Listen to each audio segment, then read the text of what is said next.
Tonight, we leave behind the noise of the day, the emails, the worries, the half-finished lists. All of it can wait. Close your eyes and picture this. A narrow stone path winding up the side of a quiet hill, lined with olive trees swaying in the night breeze. The stars overhead are older than stories, and at the top of that hill, a great marble temple waits, its columns weathered by time, its door open just a crack.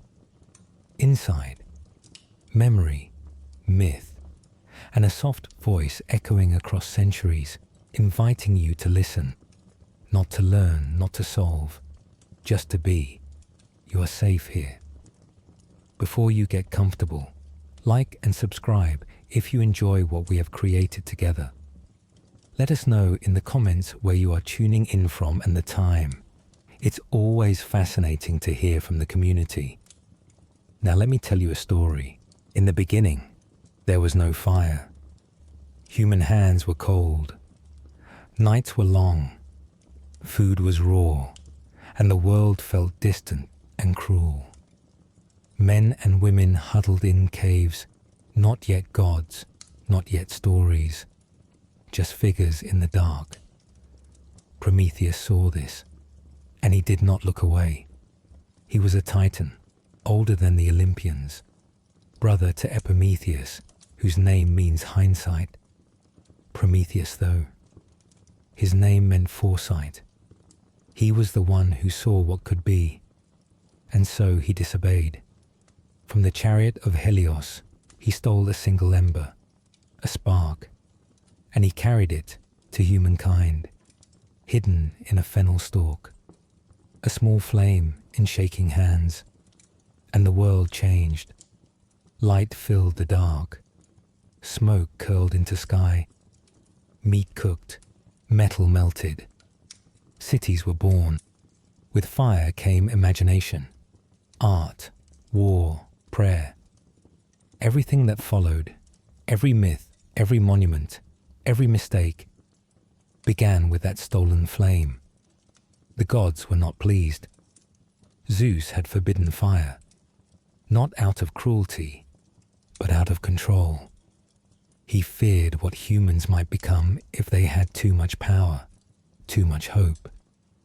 And now, thanks to Prometheus, they did. So came the punishment. He was taken not to Hades, not to a courtroom, but to the edge of the world, to the bleak mountains of Scythia. There, Prometheus was chained to a rock, bound by unbreakable links forged by Hephaestus himself, and each day an eagle came. Its wings stretched wide across the dawn. It tore into Prometheus's side. It feasted on his liver, the seat of passion, of courage, of endurance. At night, the wound healed, and with sunrise, the eagle returned. This went on for centuries, but here is what they don't always tell you. Prometheus never screamed. He did not apologize. He did not beg. He endured. He endured not because he enjoyed the pain, but because he believed in the gift he had given. He believed in us. Imagine that. To suffer not for your own glory, but for the faith that others might rise. Prometheus is not just a bringer of fire. He is the guardian of potential. He is the god of second chances, of hard beginnings, of the stubborn belief that people can learn. But this story isn't just ancient. It lives in every teacher who lights a spark in a tired classroom, every doctor who keeps going after a failed treatment, every parent who says, "Try again." It lives in you. When you choose to do the right thing, knowing it will cost you. When you stay honest, though it would be easier to lie. When you hold out your own light for someone else to see the path. That is Prometheus in motion. The question this myth asks isn't, will you be punished for doing good? It's, will you still do it knowing the price? Because every fire once lit burns the hand that struck the match. But still, we light it. The ending of Prometheus's story is slow and quiet. Eventually, Hercules finds him. The eagle is slain. The chains are broken. But freedom doesn't erase what came before. It doesn't erase the sacrifice. It honors it. Prometheus never becomes a god in Olympus. He stays on the edge between sky and earth, a watcher, a keeper of flame. And maybe that's enough. Maybe the point is not to rise above, but to remain beside. Beside those who struggle. Beside those who hunger for warmth. Beside those who are still finding their light. And so we keep the fire. We carry it forward. Not because we are certain of the outcome, but because someone did it for us. He was not a man who failed upward. Sisyphus, king of Corinth, did not stumble into his punishment by misfortune or accident. He earned it, every step of the way. You might have heard of him. The man condemned to push a boulder up a hill forever. It sounds like a sad joke or a cruel metaphor, but the truth is, his story is more than just the push. Sisyphus ruled with brilliance and arrogance. He invited guests to his table and murdered them to display his power. He crossed kings, defied treaties, and whispered to gods what was meant to be kept silent. He saw every rule as a challenge, every boundary as something to bend. His most infamous act came when Thanatos, death itself, came to collect him. Sisyphus, with a grin that had undone greater men, asked how the chains worked. Curiosity, he claimed. Demonstration, he asked. And when death agreed, Sisyphus turned the game. He snapped the chains on Thanatos and locked death away. No one died. Wounded soldiers writhed endlessly on bloody fields. The old lingered past their peace. The world tilted.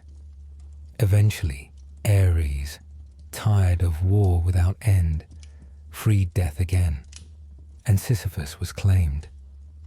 But not for long. He had told his wife not to bury his body, a quiet trick. When he arrived in the underworld, he pleaded to Persephone. "My wife," he said, "she dishonored me. Let me go back just for a moment, to scold her and arrange proper rites." The queen of the underworld relented. Sisyphus walked the earth again and refused to return. So this time, the gods did not play. Hermes himself dragged Sisyphus back to Hades, and there the punishment began. But not pain, not fire, not chains. They gave him a hill and a stone. His task? To roll the boulder to the summit. Each time it neared the top, it slipped. Back down it went, and Sisyphus followed, over and over. At first glance, it seems cruel, but look closer. This punishment was a mirror. The gods took what he loved, his cleverness, his pride, his belief that he could win, and turned it against him. The hill is logic, the boulder defiance. His task is not pain, but wasted genius. Endless effort with no reward. But even here, even in endless repetition, there is something familiar. The alarm clock rings. We rise, we work, we tire, we sleep. And the next day, we rise again. Some tasks never end. Some hills have no peak. Sisyphus is the quiet part of ourselves that whispers, "I can beat this system." He is the planner who always says, "This week will be different." And yet, there is something sacred in that climb, something noble in starting again. The myth never tells us he cries out, or begs, or collapses. It tells us he walks back, silently, slowly, purposefully. Perhaps the gods expected despair, but maybe, just maybe, he found peace. maybe the lesson isn't in the pushing, it's in the return. The moment when he turns back toward the hill, breathes in, and begins. And so do we. The tale of Persephone does not begin with darkness. It begins in a sunlit meadow. A girl, young and radiant, gathers wildflowers. The grass is soft beneath her feet. She laughs with nymphs. She reaches for a narcissus bloom, and the earth opens. From the depths rises Hades, god of the underworld. Silent, decisive, he takes her hand, he takes her body, and the world changes. Her mother, Demeter, the goddess of the harvest, feels the absence instantly.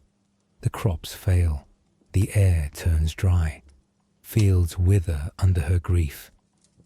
And so begins the search. Days stretch into weeks, seasons lose meaning. The world becomes winter. Demeter roams the earth, torch in hand, face pale with fury. The flowers she once painted into being now wither beneath her touch. Until finally, a deal is struck. Persephone may return, but not completely. She has eaten the food of the dead. 6 pomegranate seeds, 6 promises, 6 unbreakable ties to the world below. So half the year, she walks the world above. The other half, she returns to the underworld. Not as prisoner, but as queen. This story is not one of helplessness. Not really. It is a story of descent, of transformation, of growing roots in unexpected soil. In the beginning, Persephone was called Core, maiden, daughter, light. But after the darkness, she becomes something more. She becomes Persephone, she who brings death, she who brings spring. Because after grief, there is growth. After absence, arrival. After every fall, a new becoming. The myth whispers, your winters will come. Your world may crack open. You may be taken from what you love. But nothing is permanent. Even darkness passes. Even you will bloom again. We often fear the underworld. We call it depression, burnout, grief, change. But what if it's just a season? What if being lost is a kind of planting? What if winter is the body's way of saying, slow down, go inward, let the old things die? So if you find yourself underground, wandering in unfamiliar stillness, remember, you are not broken. You are not behind. You are germinating. Persephone walks both worlds, and so do we. When you emerge, you may not look the same. You may carry new names, new scars, new wisdom. You may carry spring. Every myth is a memory, stitched into the world, so we won't forget the truth it holds. And perhaps none holds more truth than the story of Icarus. His tale does not begin with flight, but with captivity. A labyrinth, crafted by the greatest artisan of his time, Daedalus, designed to trap the Minotaur, a creature half human, half bull. But Daedalus, its creator, found himself trapped inside his own masterpiece by a king who feared secrets might escape. With him was his son, Icarus. Stone walls, endless corridors, silence like stone itself. In this labyrinth, Daedalus watched his son grow, each day witnessing the young boy's yearning for freedom reflected in his eyes. But Daedalus was no ordinary prisoner. He had imagination, the most powerful tool of all. As days turned to months, and months turned to years, he gathered feathers fallen from birds that dared to fly close to their prison tower. He molded wax from candles that lit their dark nights, and patiently, meticulously, crafted 2 sets of wings. As he attached each feather, he whispered prayers, warnings, instructions. He knew the cost of dreams. When the wings were complete, he pulled Icarus close. "Listen carefully," Daedalus said. "Fly too low, and the ocean spray will weigh you down. Fly too high, and the sun will melt your wings. The middle path is your only safe passage." At dawn, father and son stood on the edge of the tower, feeling the first warmth of the sun, the cool breath of the morning breeze. Fear and wonder mixed in their veins. Daedalus looked at his son, nodded, and together they leapt. And they flew. To describe flight is to grasp at the edges of language. It is freedom embodied, weightlessness captured, the closest one can come to touching the infinite. Icarus felt the wind beneath him, saw the waves dance far below, felt the sun painting warmth onto his skin. His heart, previously caged, soared ahead of him. At first, Icarus heeded his father's warnings. He stayed on course, steady and cautious, the vast expanse of the sea beneath, the sun gently guiding him forward. But as confidence replaced fear, wonder grew into exhilaration, and exhilaration blossomed into temptation. He glanced upward at the brilliant beckoning sun. Every wing beat carried him higher. With each rise, his laughter echoed against the open sky. His father's voice was lost beneath the rush of wind, the surge of excitement. Higher, brighter, closer to glory. The warmth became heat, unnoticed in his joy. Wax softened silently beneath feathers. He didn't feel the first drop, nor the second. Only when feathers began to drift around him did realization dawn, too late. His eyes widened, not in fear, but disbelief. Gravity, once a forgotten master, reclaimed him swiftly, pulling him downward with cold certainty. Daedalus, from below, saw feathers drifting past him, each one a fragment of shattered hope. He called his son's name, but the wind stole his cries. Icarus, helpless, watched the waves rush towards him, a final embrace from a world he had momentarily escaped. With a final gasp, the sea swallowed the boy who had dared to dream too boldly. Daedalus landed on a distant shore, alone. He grieved not just for the loss of his son, but for the cruel paradox of creation and freedom. Yet this story is not merely a cautionary tale. Icarus isn't remembered simply because he failed, but because he dared. History is filled with those who obey, who keep their feet rooted firmly on safe ground. But the ones who change the world, the ones who imprint upon memory itself, are those who risk the sun. Icarus flew knowing the danger, but choosing to embrace the uncertainty. He reached for something higher, something brighter than caution could ever provide. His fall was tragic, yes, but it was also deeply human. It echoed every moment someone chooses passion over security, ambition over comfort. Daedalus survived, but at what cost? He built wings, but couldn't save the spirit of flight. His survival felt hollow, because he knew the value of life wasn't measured merely by living, but by daring greatly. The myth endures precisely because it speaks to this fundamental truth. To live fully means to risk greatly. It's why poets and artists return to this story, why dreamers and adventurers see their reflections in Icarus's ascent rather than his descent. We carry within us the echo of Icarus. Every bold decision, every creative leap, every step into the unknown pays homage to the boy who touched the sky. His story lives within us as both inspiration and gentle warning. We remember him not only for the sorrowful ending, but for the joyous flight that came before it. The sea into which Icarus fell was named the Icarian Sea, forever memorializing not just his end, but his courage. His legacy isn't caution. It's the reminder that boundaries are meant to be challenged, limits tested, and the impossible reached for. And so, when we stand at the edge of our own decisions, gazing upward, we might remember Icarus, not as the fool who fell, but as the dreamer who dared. His story whispers through time, urging us forward when fear counsels caution, when comfort tempts complacency. Consider your own Icarus moments, the projects you were afraid to start, the journeys you hesitated to embark upon, the conversations you avoided out of uncertainty.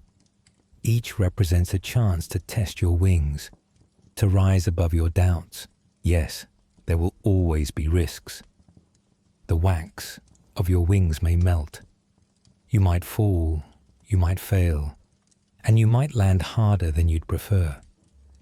But within every risk lies the potential for transcendence, for growth beyond the known. Imagine a life entirely spent flying safely in the middle path, never feeling the exhilarating burn of the sun's rays, nor tasting the sharp spray of the sea below. That would be life half-lived, potential never truly tested. Icarus teaches us that sometimes, to truly live, we must defy gravity itself, even knowing the price might be high. The greatest leaps, the most profound innovations, and the deepest loves require us to step beyond caution, to risk falling. In the end, our stories, like his, are defined not by how long we stayed safely aloft, but by how passionately we pursued heights others feared to attempt. Icarus fell, yes, but first, he soared higher than most could ever dream. His myth endures, reminding us always that the brightest chapters of our lives are often written when we dare greatly, even knowing that the fall might follow. Finally, the essence of Icarus's story is not in how he died, but in how vibrantly he lived. His brief flight has inspired countless generations to challenge limits, to redefine what's possible, and to push through the barriers we ourselves erect. Each time we dare, each time we risk the burn, we honor the spirit of Icarus. Perhaps true failure is not falling, but never trying to rise at all. In every fall lies a lesson, in every burn a deeper understanding, and in every leap a chance at greatness. Icarus's life, brief as it was, speaks powerfully of courage and defiance in the face of certainty. His legacy challenges us to question the walls around us, the cages we accept willingly. His courage compels us to remember that life is not merely about surviving, but soaring, even if for a fleeting moment.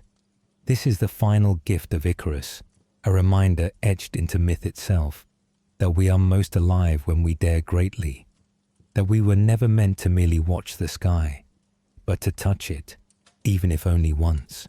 Every hero's story begins with a choice. For Theseus, Prince of Athens, that choice was to confront fear, not run from it. His story began not in triumph, but in surrender to something greater. The city of Athens bore a terrible burden. Every 9 years, 7 youths and the 7 maidens were sent to Crete, sacrifices to the Minotaur. This monster, half bull, half man, dwelled deep within the labyrinth built by Daedalus. No one returned from that twisting, endless maze. The people of Athens lived beneath a shadow, accepting this tragic offering with resignation. But Theseus refused to watch passively. He volunteered himself, stepping into uncertainty with quiet resolve. He didn't know if he would return, but he knew the cycle had to end. On the ship sailing to Crete, Theseus watched the horizon, preparing his mind as much as his body. Courage wasn't about certainty. It was about facing uncertainty directly. Upon arriving in Crete, he was brought before King Minos, who viewed him with disdain and amusement. Minos believed Theseus's quest was foolish, doomed from the start. Yet Theseus stood tall, calm, and undaunted. His bravery caught the eye of Ariadne, Minos' daughter. She saw in him something rare, a hero driven by compassion rather than glory. Ariadne knew the maze. She knew its cruelty, its hopelessness. She decided to help him, defying her father's wishes. In the moonlight before Theseus entered the labyrinth, Ariadne handed him a ball of thread, simple yet powerful.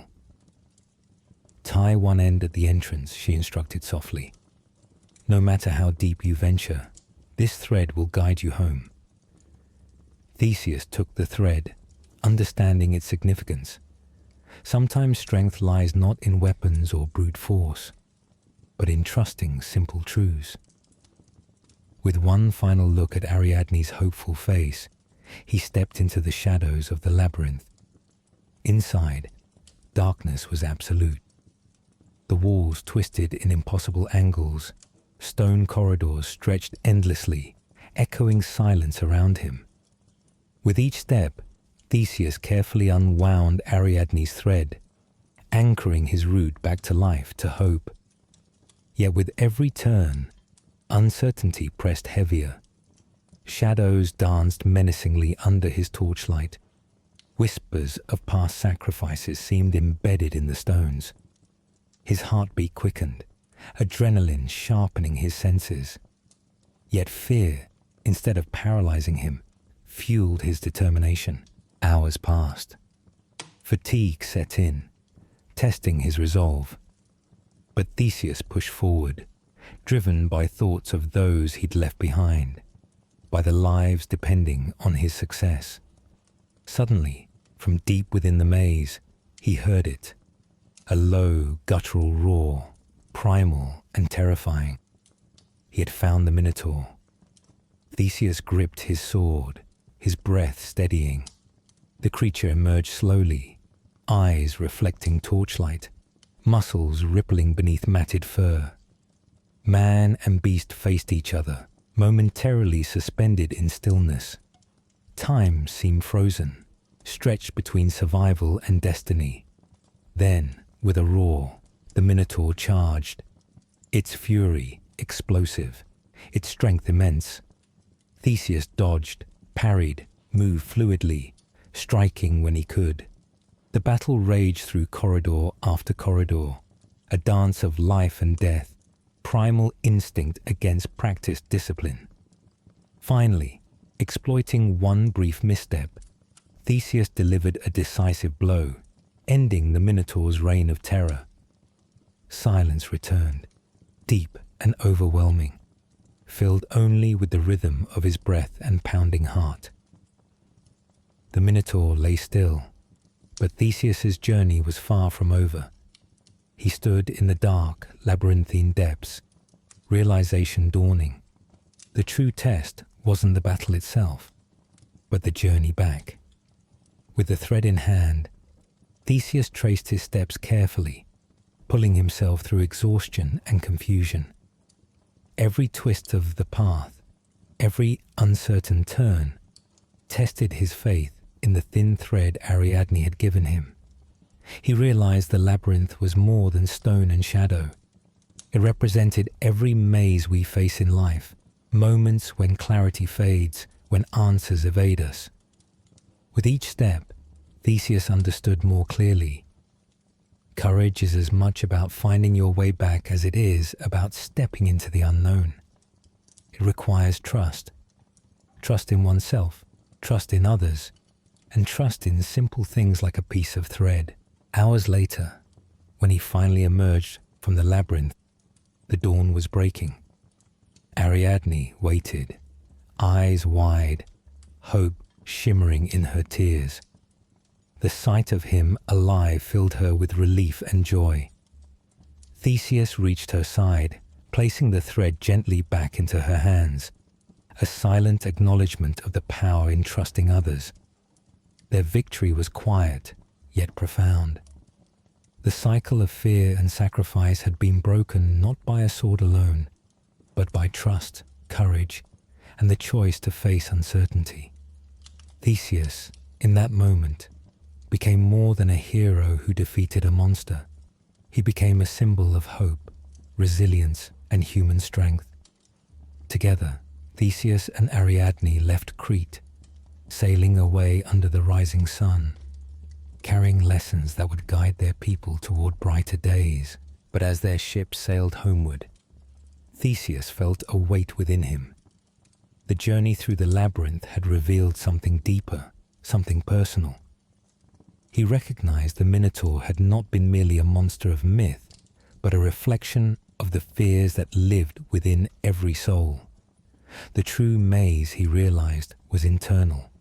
The labyrinth we build within ourselves from fears, doubts, and unspoken anxieties.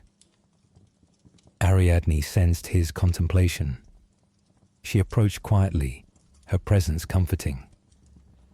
"Victory isn't only measured in what you defeat," she said softly, reading his thoughts. "Sometimes it's about what you understand." Her words resonated deeply within Theseus. He understood now that every hero's true battle lay not in external victories, but in facing internal truths. Each person carried their own labyrinth, each heart its own Minotaur. Courage, he now knew, wasn't about fearlessness. It was about confronting fears honestly, openly, and compassionately. Days later, they saw the shores of Athens approaching. The city waited anxiously, its people crowding the docks, hearts heavy with hope and dread. When they saw Theseus alive, their cheers erupted, filled with relief and joy. Yet Theseus stepped onto the shore humbly, his expression thoughtful rather than triumphant. He addressed his people quietly, passionately, reminding them their real strength lay not in heroes or legends, but in the courage they all possessed. He encouraged them not merely to celebrate his victory, but to find their own paths through their personal labyrinths. In that moment, Theseus became more than a champion. He became a guide, illuminating a path toward inner strength, community, and understanding. His words sparked something profound within Athens, shifting their focus from fear and sacrifice to courage and resilience. From that day forward, the legend of Theseus was told differently. It wasn't merely a tale of defeating monsters, but a deeper narrative about the human spirit. Children learned about him not just as a brave warrior, but as someone who dared to confront inner darkness and uncertainty, who trusted in simple wisdom and compassion. The thread Ariadne provided became a symbol for generations to come, a metaphor for trust, guidance, and interconnectedness. It reminded people they were never truly alone in their struggles.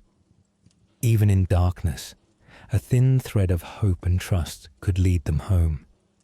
Theseus's true legacy wasn't etched in stone monuments, but in the stories shared around fires, whispered between generations, inspiring ordinary people to find extraordinary courage within themselves.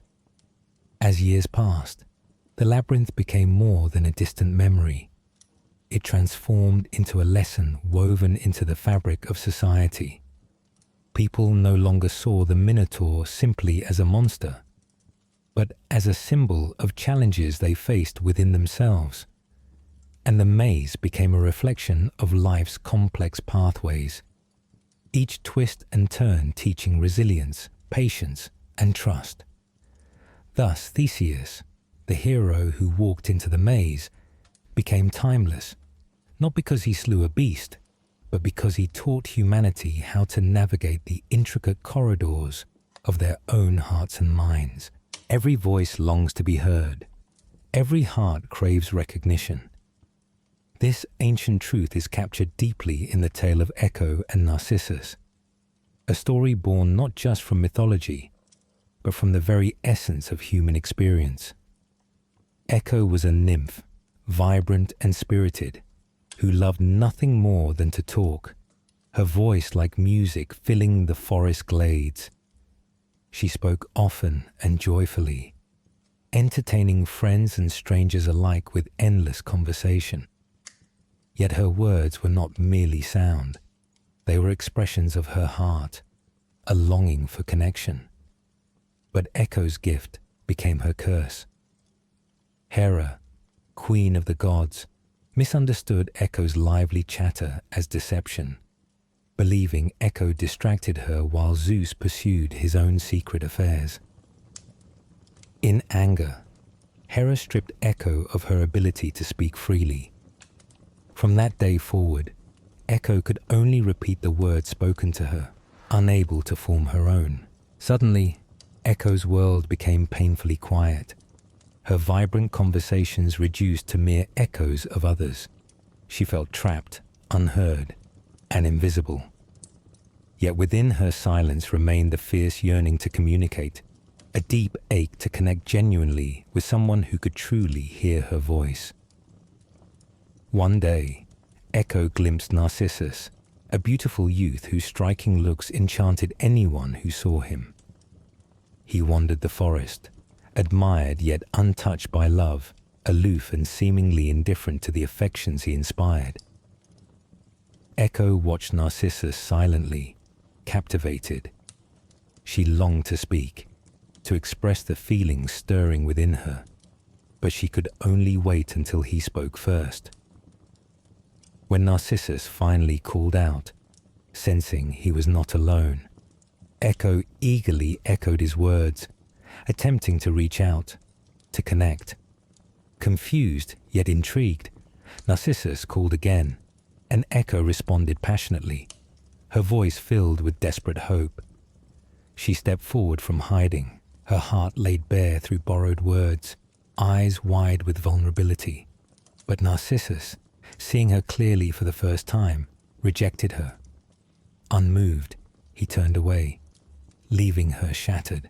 Echo retreated, heartbroken, into the deepest recesses of the forest. She faded slowly, her physical form dissolving until only her voice remained, still echoing the final words of others, a haunting reminder of her unfulfilled desire to be heard. Yet Narcissus's rejection wasn't rooted in cruelty, but in an inability to perceive beyond himself. He remained trapped by his own reflection, a prisoner of vanity, unaware of the pain his indifference caused. Days passed, and Narcissus continued wandering alone, untouched by any affection, indifferent to the adoration of others. Eventually, he stumbled upon a clear, serene pool. Curious, he leaned over to drink and suddenly saw a face looking back at him. Captivated by its beauty, he reached out, but the image dispersed in ripples. Narcissus, enchanted and confused, could not leave. He stared endlessly at the reflection, longing to grasp what he saw, not understanding it was himself he admired. Hours turned to days, days turned to weeks. He spoke to the reflection, pleaded for it to stay, yet each movement only shattered his vision further. The tale of Echo and Narcissus is tragic, not simply due to their individual sorrows, but because of their isolation. Echo was cursed to silence, forever dependent on others for her voice. Narcissus was cursed by self-obsession, unable to recognize or reciprocate love. Both, in different ways, were trapped by their own limitations, unable to reach out and form genuine connections. Their story resonates deeply because we recognize ourselves within it, the ache to be understood, the pain of isolation, the longing for meaningful connection. We see the peril in both speaking without being heard and loving without truly seeing the other. Yet the myth offers lessons that go beyond tragedy. Echo reminds us of the power of voice, of the necessity of genuine dialogue, and the profound pain of not being truly heard. Her experience reflects our deepest human need to express ourselves fully, to connect authentically with others. Narcissus's fate warns of the dangers inherent in self-absorption. It highlights the risk of becoming trapped within our reflections, unable to see beyond ourselves. His tragedy serves as a poignant reminder that meaningful life is found not in isolation or vanity, but in our connections with others. The intertwining of their stories conveys the critical balance needed between expressing oneself and truly listening. Communication isn't merely speaking or echoing. It's a dance requiring both vulnerability and empathy. Consider how often we echo rather than speak from our hearts, or how frequently we stare into reflections rather than looking deeply into others. The myth challenges us to break from these patterns, to find balance in communication, to risk vulnerability, and to genuinely engage with those around us. Echo's voice still exists, quietly reminding us to speak truths bravely and to listen deeply. Each time we genuinely connect, we honor her longing. Every time we lend our ears compassionately, allowing others to speak authentically, we diminish the curse placed upon her. Similarly, each moment we lift our gaze beyond our own reflections, we escape Narcissus's fate. By recognizing and validating the lives, stories, and feelings of others, we prevent ourselves from becoming isolated by our own vanity and self-focus. Their tale continues to instruct because it touches the essence of our relationships, with others and with ourselves. It nudges us toward empathy, toward communication filled with sincerity and depth, away from superficial echoes or self-absorbed silence. Ultimately, the myth of Echo and Narcissus implores us to see and hear each other truly, to acknowledge the complexities of our inner worlds and the profound significance of human connection. It reminds us that we thrive not in solitude but in genuine, heartfelt interactions. So when we speak, let it be from the depth of our hearts, not merely echoing hollow words. And when we listen, let it be with openness and understanding, looking beyond our own reflections. In doing so, we redeem Echo's voice and liberate Narcissus from his self-made prison. In these acts, we find the fulfillment both characters yearned for yet tragically missed: authentic connection, heartfelt recognition, and the invaluable gift of truly being heard. Thus, this ancient story, though tragic, serves a purpose far beyond its sorrowful end. It offers a clear mirror reflecting our own struggles with communication and recognition. It prompts us to question how we engage with others and with ourselves, urging a deeper consideration of our interactions. We are reminded that every voice, no matter how soft, deserves to be heard, and every face, no matter how familiar, deserves genuine attention. In this balance lies the true meaning of human connection. By internalizing these lessons, we grow. By practicing empathy and honest communication, we transform not only our relationships, but our very selves. Echo and Narcissus live within each of us, reminders that the path to fulfillment lies not in isolation, but in the courage to speak, listen, and genuinely connect. Odysseus's name echoes through history not merely for his heroics during the Trojan War, but for the long and arduous voyage home that followed.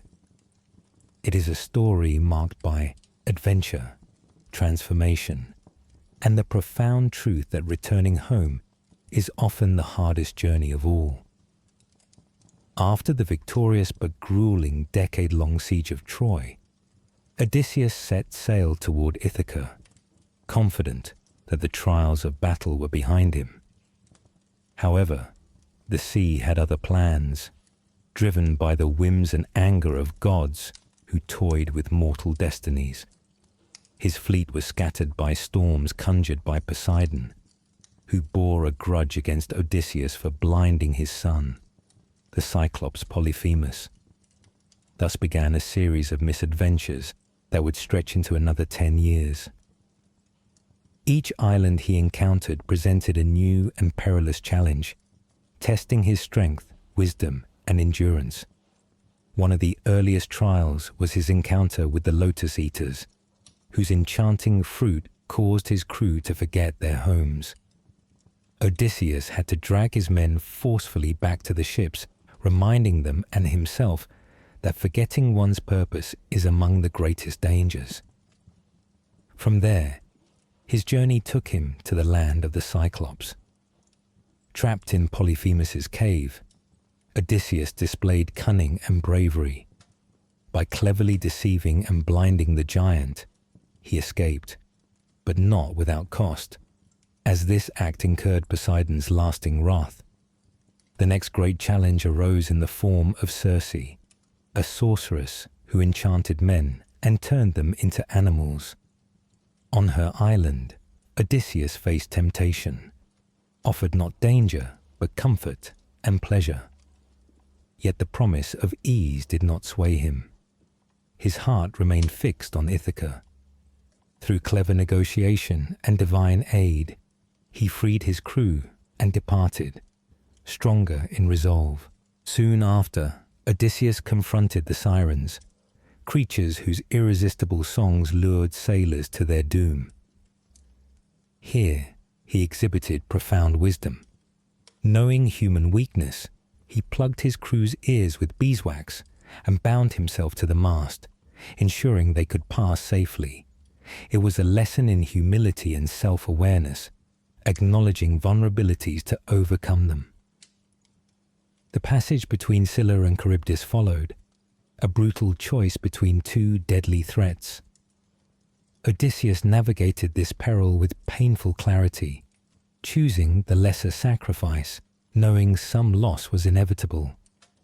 This somber decision emphasized the complexity of leadership, accepting tragic choices for the greater good. Another devastating trial came when Odysseus's crew slaughtered the sacred cattle of Helios, despite his strict warnings. This defiance led to divine retribution, sinking his ship and leaving him utterly alone, adrift and bereft, yet still driven by the hope of reaching home. These relentless trials underscored the essence of Odysseus's character, his resilience, adaptability, and profound understanding that home was not just a destination, but a guiding star through adversity. Perhaps the most poignant part of Odysseus's voyage was his 7-year captivity by the goddess Calypso. She offered immortality and eternal comfort, a life devoid of struggle. Yet Odysseus refused, recognizing a truth often lost to lesser men. Life without purpose, without those we love, holds little meaning. His decision to leave, despite the promise of eternal ease, highlighted his profound longing for genuine connection and human intimacy. Finally freed from Calypso's island through divine intervention, Odysseus found himself on the shores of the Phaeacians. Here, he recounted his story, reflecting deeply on his journey. This pause provided crucial insight into his transformation, not just as a warrior or king, but as a man tempered by hardship and deepened by loss. At last, guided by the Phaeacians, Odysseus approached Ithaca. Yet his return was marked not by triumphant celebrations, but by secrecy and humility. Disguised as a beggar, he observed firsthand the disarray of his home, testing the loyalty of those he once trusted. This quiet return demonstrated his growth, understanding that true leadership required insight, patience, and careful judgment. His reunion with his son Telemachus was profound, symbolizing not only family restoration, but also a transfer of wisdom and strength. Telemachus had grown in his father's absence, reflecting Odysseus's resilience and determination, a poignant reminder that true legacies extend far beyond individual triumph. Odysseus's final confrontation came within his own halls. He faced Penelope's numerous suitors who dishonored his home, assuming he would never return. This encounter wasn't merely a display of physical prowess, but a strategic act of reclaiming identity, honor, and justice. Odysseus's strength lay in his intelligence, patience, and carefully executed plan, eliminating the threat decisively but judiciously for Troy. Instead, he returned as a wise, thoughtful, and compassionate leader, molded by countless trials and profound insights.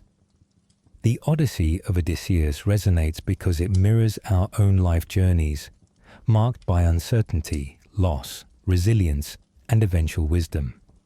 His experiences embody universal truths about human perseverance, personal transformation, and the enduring power of hope. Through his voyage, we learn that the essence of heroism lies not in victory alone, but in how one responds to adversity and grows from it. Each island Odysseus visited represented a facet of human experience, from temptation and despair to courage and wisdom. His journey emphasizes that real strength is found in the willingness to confront difficult truths, adapt to circumstances beyond control, and persist despite overwhelming odds. His story endures because it encapsulates the timeless struggle between desire and duty, impulse and discipline, comfort and purpose. It teaches us the importance of recognizing true values, such as loyalty, wisdom, humility, and love, even when faced with alluring distractions.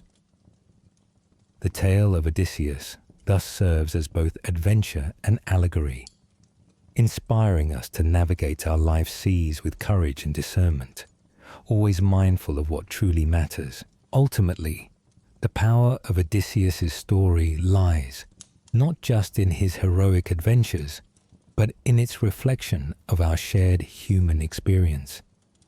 It teaches us the value of persistence, the necessity of humility, and the profound truth that real journeys, however arduous, enrich our spirits and deepen our humanity. We see ourselves in Odysseus because we recognize the struggles, the uncertainty, and the profound longing for a meaningful homecoming. Each challenge he faced reminds us that the path toward personal growth and fulfillment is often fraught with difficulties. But it is precisely these struggles that shape our character and strengthen our resolve. His Odyssey invites us to embrace life's uncertainties with courage, to hold steadfast to our values, and to find wisdom in the trials we encounter. Like Odysseus, we learn that home isn't merely a physical place. It's an emotional and spiritual destination, defined by our deepest values, strongest bonds, and truest selves. In his long road home, Odysseus teaches us the beauty and significance of the journey itself, reminding us that sometimes the most meaningful path is the longest and most challenging one. The name Hercules immediately conjures images of unmatched strength, courage, and heroic deeds. Yet the heart of Hercules' legend lies not in physical power alone, but in the immense suffering he endured and the profound transformation that followed. Born as a demigod, Hercules was the son of Zeus and the mortal Alcmene, which made him both revered and resented. Hera, Zeus's wife, saw Hercules as a living embodiment of her husband's infidelity and made it her mission to torment him throughout his life. From an early age, Hercules' incredible strength was evident, as was his relentless endurance in the face of adversity. Yet Hera's relentless persecution meant his life was shadowed by tragedy from the outset. In a moment of divine cruelty, Hera induced madness in Hercules, causing him to tragically slay his own family. Awakening from this madness, the horror of his actions overwhelmed him, plunging him into profound despair and remorse. Seeking redemption, Hercules consulted the oracle at Delphi, who instructed him to serve King Eurystheus and complete 12 seemingly impossible labors. These tasks, designed to break his spirit, instead became the path through which Hercules would find redemption, resilience, and deeper meaning. The 12 labors of Hercules are legendary not merely for their physical demands, but for the emotional and spiritual trials they represented. Each labor symbolized a different form of inner suffering, testing Hercules' character, determination, and humility. His first labor, killing the Nemean lion, taught him perseverance in the face of seemingly insurmountable odds. His victory, achieved without conventional weapons, symbolized the power of innovation and adaptability. Next, he battled the Hydra, a serpent-like monster with multiple regenerating heads. This labor represented the unending nature of life's challenges, how defeating one problem often gives rise to others. Hercules learned to be relentless yet strategic, cauterizing each severed head to prevent regeneration. Capturing the golden hind, a creature sacred to Artemis, required patience and restraint rather than brute force. This labor taught Hercules respect for the sacred, patience, and the wisdom to achieve goals without destruction. In his confrontation with the Erymanthian boar, Hercules discovered courage and precision. Instead of merely overpowering the beast, he captured it carefully, illustrating the importance of control and careful thought in achieving success. Cleaning Diogenes' stables, seemingly mundane but nearly impossible, underscored humility. Hercules diverted 2 rivers to cleanse the filth, demonstrating that creative problem-solving could overcome even the dirtiest tasks. The labor of defeating the Stymphalian birds, creatures that terrorized the countryside, represented Hercules' ability to confront and eliminate fear directly. Using noise to scare them away, Hercules exemplified resourcefulness and the courage to face internal and external chaos. Capturing the Cretan bull required Hercules to harness raw, untamed power, demonstrating mastery over primal instincts and the ability to control fierce passions for productive ends. Next, retrieving the man-eating mares of Diomedes highlighted the moral dimension of his labors. Hercules turned the mares against their cruel master, showing that justice often requires confronting evil with cleverness and strength. Obtaining the belt of Hippolyta, queen of the Amazons, tested Hercules' diplomatic and communicative abilities. Initially, peaceful negotiations turned violent due to Hera's interference, but Hercules' adaptability allowed him to achieve his goal, illustrating resilience amidst unexpected setbacks. The labor involving the cattle of Geryon, a formidable 3-bodied giant, challenged Hercules to confront complexity and multiplicity. Success required strategy, endurance, and unwavering focus, emphasizing that overwhelming challenges could be conquered through persistence and intelligent planning. Collecting the golden apples from the garden of the Hesperides presented Hercules with challenges beyond strength, requiring trust, wisdom, and cleverness. He employed Atlas's assistance, temporarily bearing the heavens on his shoulders, demonstrating sacrifice and the importance of intelligent delegation. The final and most profound labor was descending into the underworld to capture Cerberus, the fearsome three-headed guardian of Hades. This task symbolized facing mortality itself, venturing into darkness and emerging transformed. Hercules' success was not simply about overpowering Cerberus. It was a journey through darkness, confronting the deepest fears and emerging stronger and wiser. Completing these labors did more than earn Hercules' redemption. They fundamentally transformed him. Each labor stripped away layers of arrogance, impulsivity, and ignorance, revealing a wiser, more compassionate, and deeply humble man. His strength evolved beyond physical prowess to encompass profound emotional and moral depth. Yet Hercules' suffering did not end with the completion of his labors. His later life continued to be marked by tragedy and sorrow, including the loss of loved ones and moments of profound isolation. However, each instance of suffering became another opportunity for growth, wisdom, and deeper empathy toward others. Through all his trials, Hercules came to embody an essential truth. Strength is not measured by the absence of suffering, but by the capacity to endure, learn, and transform pain into wisdom. His journey taught that the most profound heroes are those who use adversity as a catalyst for profound inner change. Hercules' legacy resonates deeply because it illustrates universal human experiences, suffering, redemption, perseverance, and growth. His story reminds us that suffering is not meaningless. It has profound potential to shape character, enhance empathy, and deepen understanding. The trials Hercules faced can be seen as metaphors for the personal labors we all confront. His courage inspires us to face our own challenges directly, acknowledging that adversity often leads to our greatest personal growth. His strength teaches us that resilience isn't about never falling, but about continually rising, wiser and stronger. Moreover, Hercules exemplifies how external strength is incomplete without internal growth. True heroism encompasses emotional intelligence, ethical clarity, and compassionate action.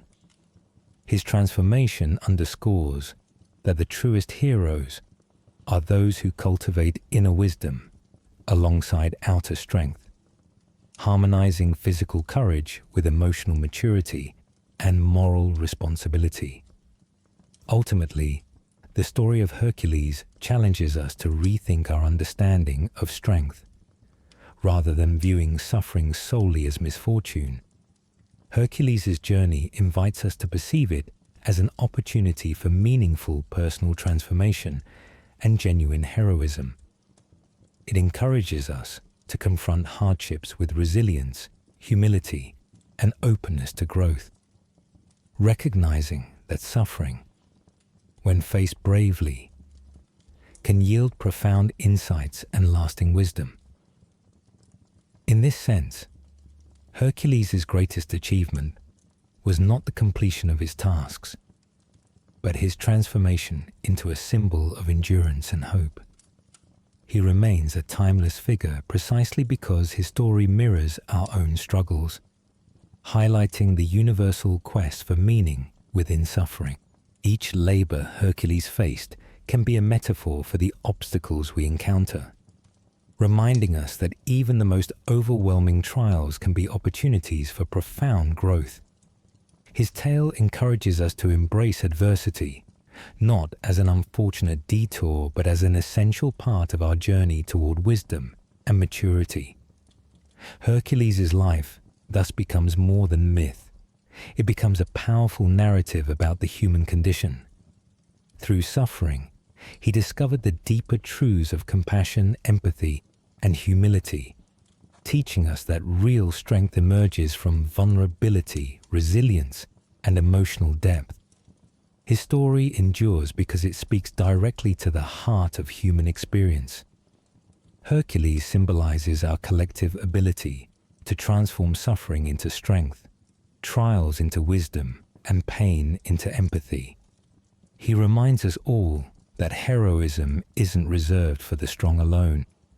Rather, it belongs to anyone who bravely confronts life's trials, grows from them, and emerges stronger, wiser, and kinder. Thus, Hercules' legacy extends far beyond ancient myths, serving as a lasting source of inspiration. His narrative encourages us to embrace life's inevitable hardships, not with resignation, but with courage and curiosity. It teaches us that the true measure of our strength is found in how we respond to suffering, whether we let it defeat us or use it to forge deeper resilience, empathy, and wisdom. Hercules, through enduring immense suffering and emerging transformed, offers an enduring lesson. Strength born of struggle is strength indeed.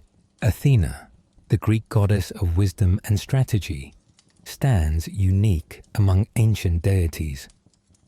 Unlike gods celebrated primarily for their brute strength or divine power, Athena embodies intellect, cunning, and thoughtful action. Her influence is not measured by might, but by the ability to foresee, plan, and navigate complexities. Born fully armored from the head of her father Zeus, Athena's very origin symbolizes intellect over raw strength. Her emergence from Zeus's mind underscores her role as the embodiment of wisdom, reason, and strategic thinking. Her presence in mythology consistently illustrates how careful thought and foresight often surpass mere physical prowess. Athena's wisdom was central to many Greek myths, guiding heroes with insights rather than intervention through force alone. Her approach to conflict and challenge consistently emphasized intelligence, patience, and strategy, offering enduring lessons on how true power often lies in thoughtful decision-making rather than impulsive action. Among her most notable qualities was her strategic prowess in warfare. While her brother Ares personified chaotic violence and impulsive aggression, Athena represented disciplined combat, strategic insight, and the importance of planning over mere force. Her wisdom in battle favored prudence and tactics, demonstrating repeatedly that battles could be won through intelligent maneuvering rather than sheer might. One of Athena's most famous acts of strategic wisdom was during the Trojan War, particularly through her guidance of Odysseus. Rather than favoring brute force to conquer Troy, she inspired the idea of the Trojan horse, a clever and calculated deception that ultimately led to victory. This strategy underscored the profound effectiveness of careful planning, patience, and subtlety, as opposed to straightforward aggression. Athena's role extended beyond warfare into peacetime endeavors, reflecting her multifaceted intellect and versatility. She was known as the patroness of craftspeople and artisans, guiding those who built cities, created art, and advanced human civilization through ingenuity. Her guidance of heroes like Perseus, Jason, and Heracles showcased her ability to steer individuals toward intelligent solutions rather than relying purely on physical might. In the tale of Perseus, Athena provided the hero with a polished shield, instructing him to defeat Medusa by looking indirectly at her reflection. This methodical approach exemplified strategic thinking, teaching Perseus to overcome seemingly impossible challenges through cleverness and prudence rather than direct confrontation. Similarly, Athena's assistance to Heracles during his 12 labors emphasized intelligence alongside strength. Her counsel guided him toward creative solutions, reminding him and all who heard his story that true heroism often demands wisdom, patience, and tactical thinking as much as physical bravery. These myths underscore Athena's core lesson. Genuine power lies not in the strength of one's arm, but in the sharpness of one's mind. Her influence encouraged ancient Greeks and continues to inspire us today to value intelligence, deliberate planning, and thoughtful action as the highest forms of strength and courage. Athena's symbolic significance extended to her relationship with the city of Athens, named in her honor after she won a competition against Poseidon by offering a gift deemed superior through strategic wisdom.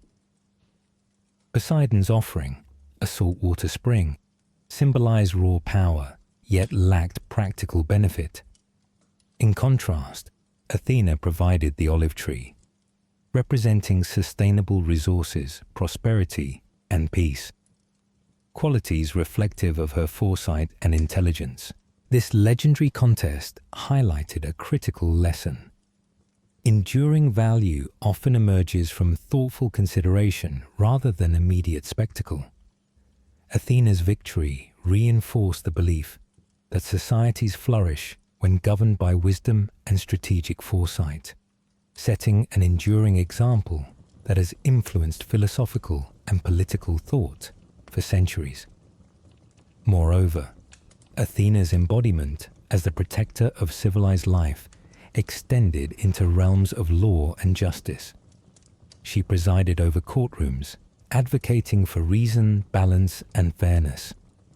Her representation with symbols such as the owl, denoting wisdom, and the Aegis shield, signifying protection through insight, reinforced her image as a deity who preferred strategic, thoughtful responses over impulsive or aggressive reactions. Athena's role as a guide to mortals was not restricted to grand heroes alone. She inspired citizens, lawmakers, and philosophers to value rational discourse, thoughtful debate, and strategic governance.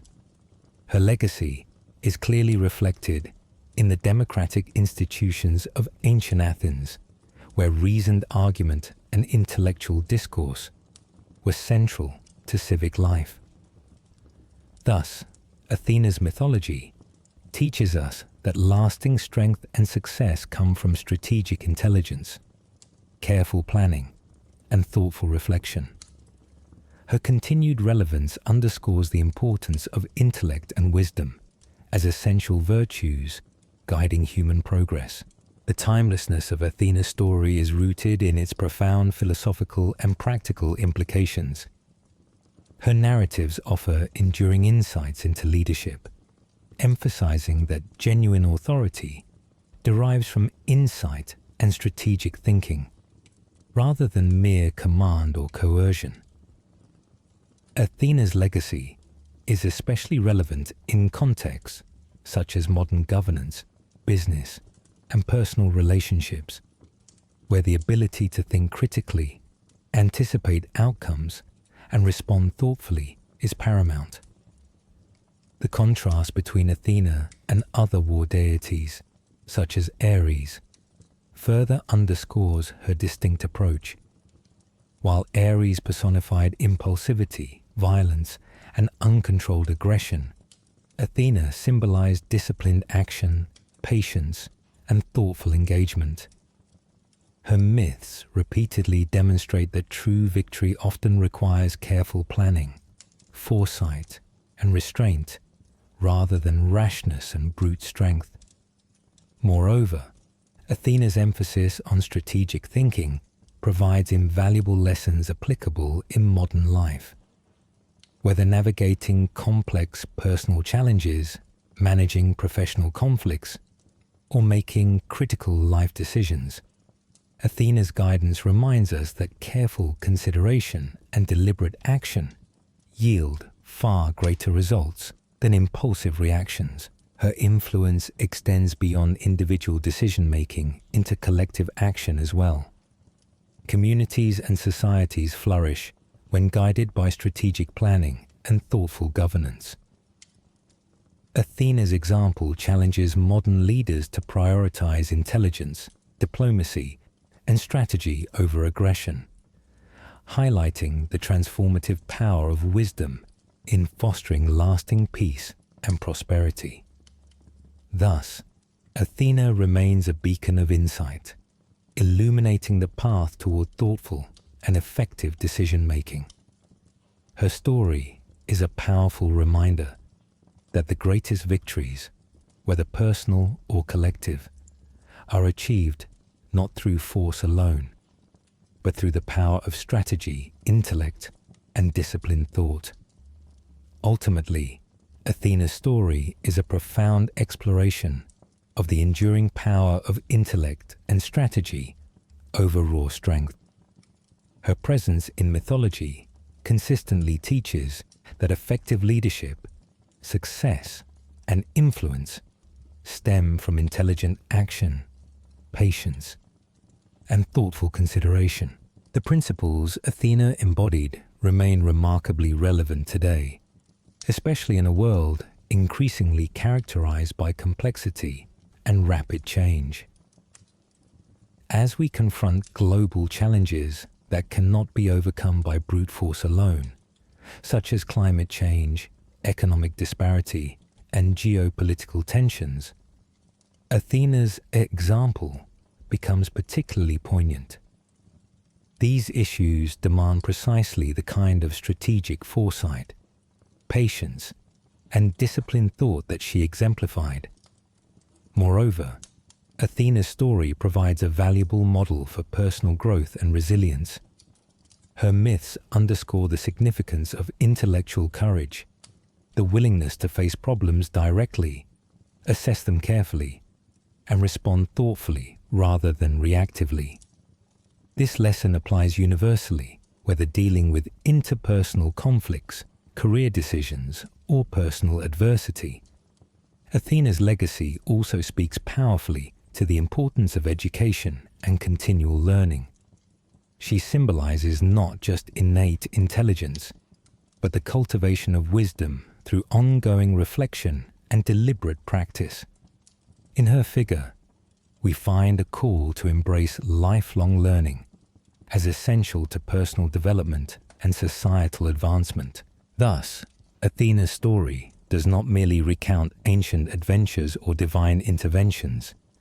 It serves as a timeless guide for navigating life's complexities. Her teachings encourage us to value wisdom, prioritize strategic thinking, and embrace thoughtful action in every sphere of life. In embracing Athena's wisdom, we recognize that true strength arises from our capacity for foresight, patience, and strategic understanding.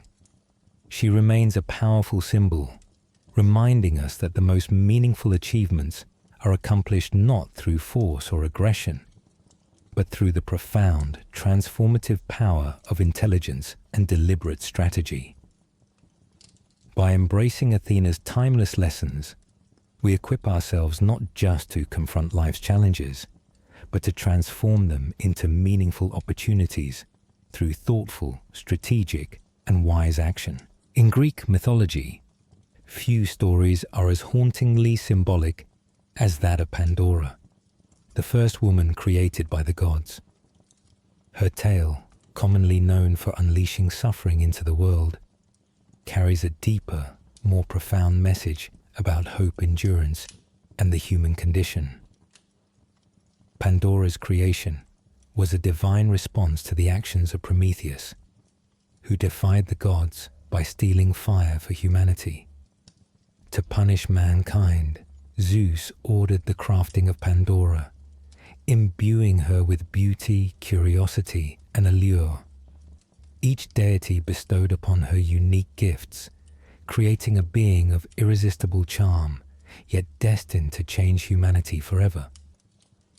Pandora arrived in the mortal world with a mysterious box, an artifact she was strictly warned never to open. This box was not merely a physical object, but a profound test of obedience, curiosity, and restraint. Inevitably, driven by intense curiosity and the allure of the unknown, Pandora could not resist the temptation. In a single, fateful act, she lifted the lid. Immediately, all the sorrows and evils that humanity had never known burst forth. Disease, pain, hunger, suffering, envy, and greed. Terrified and remorseful, Pandora desperately slammed the box shut, realizing too late the gravity of her actions. Yet something unexpected remained within: hope. It lingered quietly at the bottom, seemingly insignificant yet profoundly essential, offering solace amid the sudden chaos that Pandora's actions had unleashed. Pandora's box is commonly interpreted as a symbol for life's complex realities, the inevitability of hardship, the consequences of human actions, and the tension between innocence and experience. Yet the presence of hope at the bottom profoundly transforms the narrative. Instead of merely representing despair, the story emphasizes humanity's capacity to endure and find meaning amid suffering. Hope's quiet resilience becomes Pandora's lasting legacy, signifying the human spirit's ability to persevere through even the most profound adversity. This hidden hope implies that no matter how overwhelming difficulties might appear, there remains a seed of optimism and potential for renewal. Pandora's story resonates deeply because it encapsulates the essence of human curiosity and the often unintended consequences that follow. Her impulsiveness reflects a universal truth: our innate drive to explore, question, and discover often leads to unforeseen outcomes. The narrative serves as both caution and reassurance, reminding us of the delicate balance between exploration and restraint, knowledge and responsibility. Furthermore, the myth underscores a fundamental truth about existence: that suffering, while unavoidable, can lead to growth, wisdom, and ultimately resilience. Through Pandora's unintended release of hardship into the world, humanity learns the profound importance of hope. It suggests that hope does not merely comfort us. It is a necessary force that sustains and guides us through life's inevitable trials. Thus, Pandora's legacy is paradoxical, introducing both profound sorrow and indispensable hope into human experience. Pandora's myth also symbolizes humanity's constant struggle between knowledge and innocence. By opening the box, Pandora transitioned from innocence to experience, echoing the universal journey humans take toward maturity and understanding. Her act reflects our own inevitable encounters with complexity, suffering, and moral ambiguity as we navigate life's myriad challenges. The enduring nature of Pandora's story lies in its exploration of consequences and responsibility. It reminds us that actions, once taken, cannot be undone, and their repercussions ripple outward indefinitely. Pandora's curiosity led to suffering, yet it also became the catalyst for profound growth and self-awareness. Through suffering, humanity develops compassion, wisdom, and the essential resilience needed to endure and flourish. Moreover, Pandora's experience is a powerful meditation on curiosity itself, revealing its dual nature. Curiosity drives progress, fuels discovery, and leads to innovation. Yet unchecked, it can bring unforeseen consequences. The myth challenges us to balance curiosity with wisdom, suggesting that true growth arises from thoughtful inquiry, tempered by reflection and caution. At its core, Pandora's tale embodies the intricate relationship between hope and hardship. It teaches us that hope is not a passive wish, but an active force, powerful precisely because it emerges from adversity.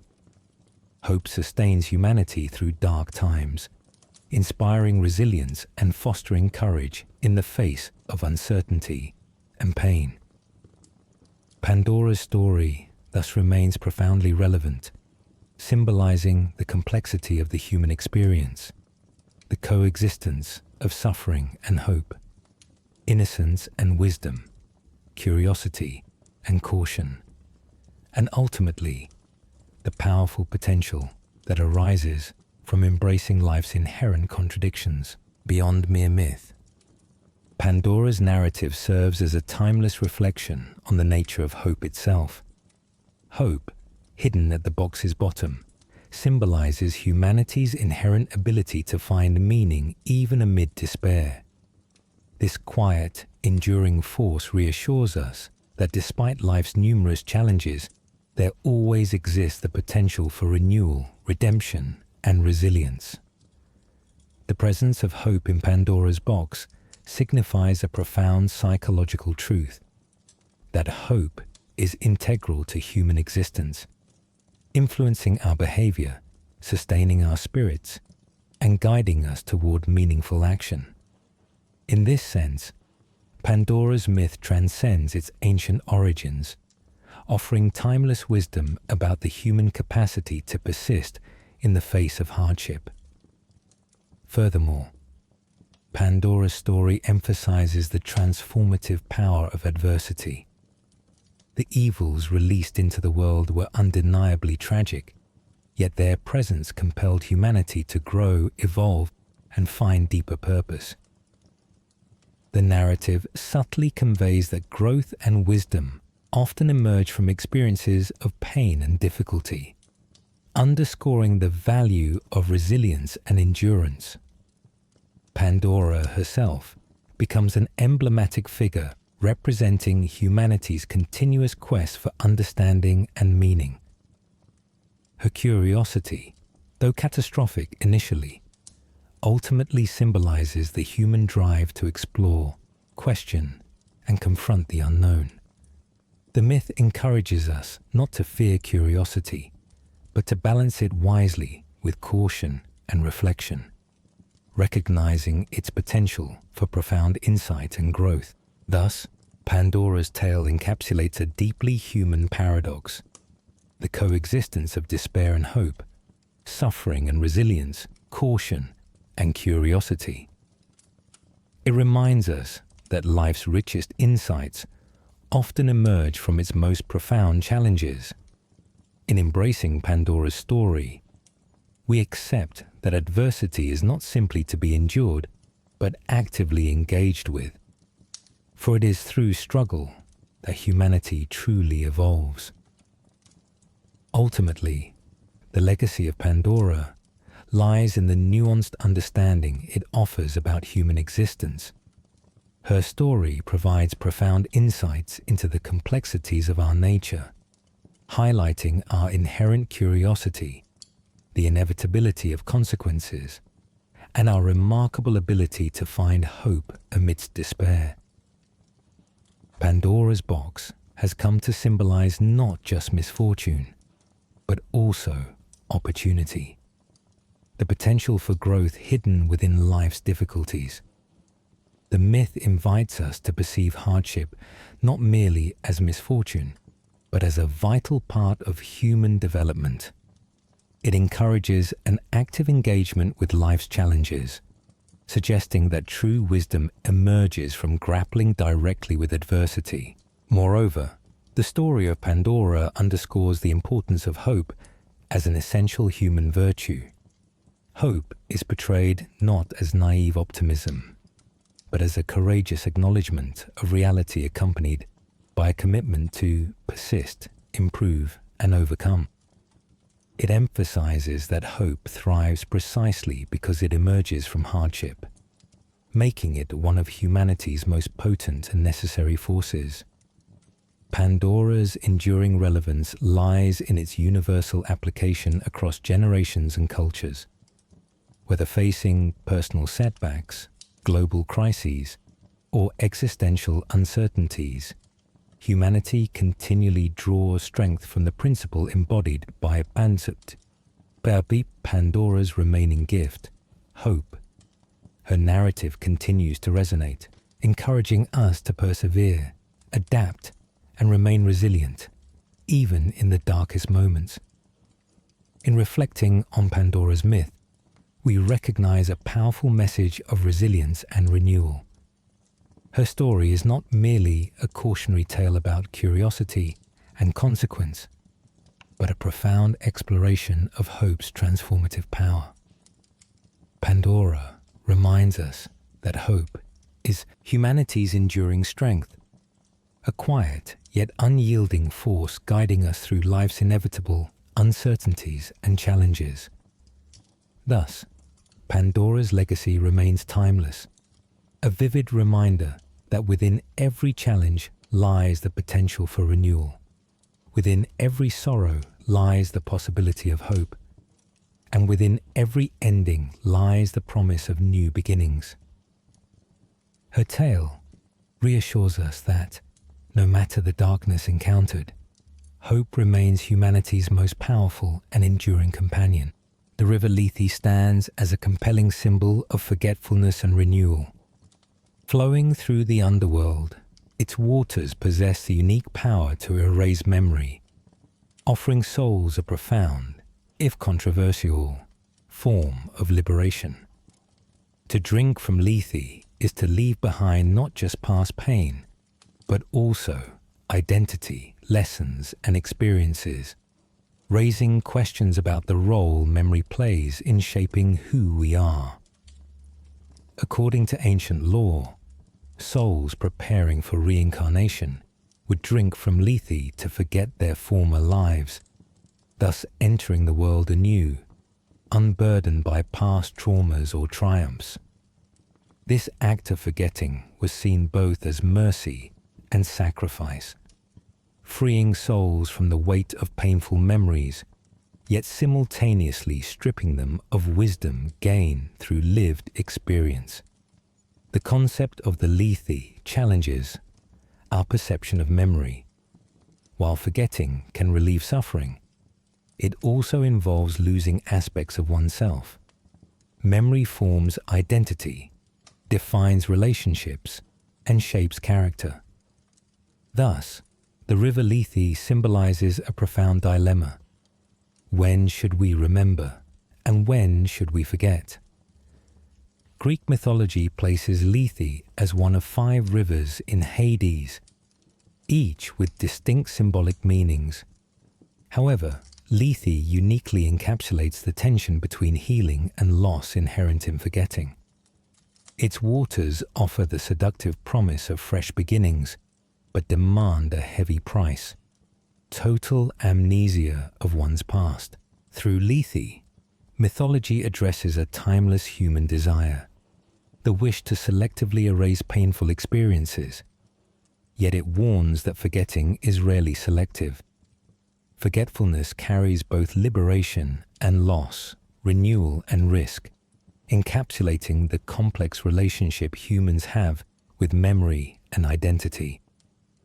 The river Lethe invites reflection on how memory influences personal identity and emotional well-being. Human experiences, both joyous and painful, shape our understanding of the world and ourselves. Memories anchor our sense of self, providing continuity and meaning throughout life. Yet, memories also carry burdens, traumas, and regrets that many wish to erase. This paradox of memory is central to the symbolism of Lethe. Its waters offer the allure of emotional release, a chance to erase guilt, shame, or sorrow. In contemporary terms, Lethe resonates with the human longing to forget difficult past events, loss, heartbreak, trauma, thus achieving psychological relief. But the myth emphasizes that forgetting is not without consequence. It involves relinquishing essential pieces of ourselves and our understanding of life's complexities. Lethe challenges us to consider the delicate balance between remembering and forgetting. While painful memories can cause suffering, they also equip us with empathy, strength, and resilience. To erase memories entirely is to sacrifice the wisdom gleaned from experience. Thus, Lethe symbolizes the profound ethical and emotional complexities involved in choosing what to remember and what to forget. In modern contexts, Lethe can symbolize therapeutic processes, psychological methods aimed at reframing or healing traumatic memories without erasing personal history. Contemporary interpretations suggest selective forgetting, not as literal erasure, but as a conscious decision to release the emotional hold of past experiences, retaining lessons without the associated pain. Thus, the river Lethe serves as a metaphorical bridge between ancient mythology and contemporary psychological insight, prompting reflection on memory's dual nature, a source of profound suffering and essential personal growth. In literature and philosophy, the river Lethe frequently symbolizes humanity's complex relationship with the past. Philosophers from Plato to Nietzsche have explored themes connected to memory and forgetting, debating the merits and perils of each. Plato suggested that true knowledge involved recollection rather than forgetting, while Nietzsche advocated that selective forgetting could be essential for personal growth and psychological health. Lethe embodies this philosophical debate vividly. The river symbolizes the delicate tension between the necessity of remembering for personal integrity and learning, and the sometimes equally important act of forgetting to enable forward movement and healing. This duality reflects the human experience. We rely on our past experiences for wisdom, yet we also must release some burdens to evolve emotionally and psychologically. The act of drinking from Lethe also highlights the essential human need for renewal and second chances. Every individual at various points in life seeks a fresh start, unburdened by previous mistakes or traumas. The myth suggests that forgetting is not purely negative. It can provide genuine emotional liberation, offering the possibility of new beginnings. Yet, Lethe's cautionary element is equally clear. It warns against the reckless abandonment of memory, suggesting that forgetting too much or too carelessly can lead to repeated mistakes and a loss of essential personal insights. The myth subtly encourages careful discernment in choosing what to remember and what to leave behind. Thus, Lethe's waters symbolize a vital human process, the negotiation between past and present, memory and forgetting. It urges a thoughtful balance, recognizing that wisdom often lies not in erasing our histories, but in thoughtfully managing their impact on our present and future. The symbolism of Lethe extends into modern interpretations of memory and identity, particularly through psychological studies on trauma and healing. Therapists often grapple with concepts symbolized by Lethe when addressing traumatic memories, helping patients manage painful experiences without losing the core insights these experiences provide. Modern neuroscience underscores the complexity inherent in forgetting. Memory is not merely about retaining information. It involves a delicate interplay between preservation and selective forgetting, necessary for mental health and cognitive efficiency. Just as the river Lethe's waters erase memory to facilitate renewal, contemporary science reveals that our brains naturally prune memories to help us function and adapt. Yet, the ethical dilemmas of forgetting persist. Societies that choose collective amnesia regarding historical traumas risk repeating past mistakes, illustrating Lethe's cautionary lesson on a cultural scale. Conversely, societies that obsessively hold on to painful histories without resolution remain paralyzed, unable to progress. Thus, Lethe encapsulates essential psychological and ethical truths. Memory must be managed thoughtfully to balance emotional healing and collective growth. The ability to selectively forget traumatic details while retaining lessons and insights is a goal for both individuals and societies. It emphasizes that true healing involves neither total memory erasure nor obsessive remembrance, but a balanced integration of experiences that inform without overwhelming. Lethe's enduring symbolism lies precisely in this nuanced view. The river offers an ancient yet deeply relevant metaphor for the complex interplay of memory and identity, trauma and healing, and the essential human desire for renewal balanced against the necessity of wisdom. It invites continuous reflection on the ethical, psychological, and cultural importance of remembering and forgetting. Ultimately, the myth of the river Lethe provides a powerful exploration of human resilience, renewal, and the delicate dance between remembering and forgetting. Its waters symbolize the profound, often difficult choices we must make about the memories we carry and those we release. Lethe reminds us that healing from emotional wounds often involves thoughtfully letting go, not of the lessons learned, but of the emotional hold past traumas can maintain. The narrative of Lethe invites us to consider our own relationships with memory. It prompts reflection on the events and experiences we might wish to forget and those we choose to retain. The river's mythology encourages careful discernment, recognizing that while some memories cause pain, they also provide depth, understanding, and growth. Moreover, Lethe's symbolic significance extends beyond individual healing to encompass collective societal memory. It challenges communities to balance remembering historical injustices with the necessity of forgiveness and reconciliation. Lethe represents the ongoing struggle to find equilibrium between honoring the past and allowing space for future renewal. Thus, the river Lethe stands as a timeless metaphor for the complexities of memory, identity, and healing. It urges us to acknowledge the delicate balance required to manage our memories constructively, embracing wisdom without being paralyzed by past traumas. In doing so, Lethe's story reminds us that forgetting, when handled with wisdom and care, can become an essential life-affirming act, offering renewal, liberation, and ultimately, hope for the future.